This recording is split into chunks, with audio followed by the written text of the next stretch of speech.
ગઈકાલે જેવો તેવો વરસાદ હતો એટલે વાવવાની ગણતરી હતી, પણ વાડીએ એટલે ભાઈએ કીધું કે એક જે સારંગલ તરે બેહવો હોય બેઠો નથી, તો અમે કીધું વાવવા માટે શું કરવું જોઈએ? તો ભાઈએ કીધું કે આ જે હાથી છે એ તું વાડીમાં હાંકી નાખ.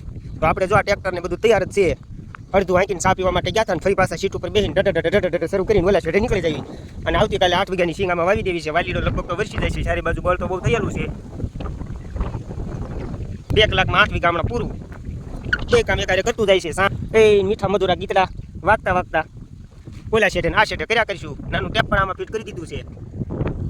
700 રૂપિયા વાળું. બહુ મોટા સ્પીકરની જરૂર નથી, આપણને બહુ મોટો અવાજ કાંઈ ગમતો નથી. બાપા હાથી નારણ લઈને ઉપલા શેઠે ઊભા છે. કાલ બહુ જોરદાર પવન હતો એટલે લીમડાની ડાળ પડી ગઈ છે, લાગે છે લગભગ એની બાંધીને ખેંચવી પડી છે. તો આપણે એને બાંધી દીધી છે અને હવે ધીરે ધીરે એને ખેંચવાનું શરૂ કરી દીધું છે. હાલો હાલો હાલો એટલા શેઠે ઠેઠ.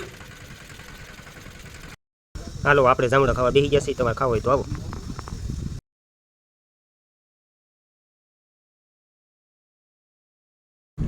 અરે સાહ તો એકદમ કાર્ડિયોગ્રામની લીટી જેવો છે. હવે શેઠ હમણાં આટો મારવા આવે પેલા હળાયો સુધારી નાખવો પડશે. હાલો હાલો ફટાફટ. આપણથી ક્યાં કોઈ સીધો છો તો આમાં સીધો થાય. હવે આમને હાંકે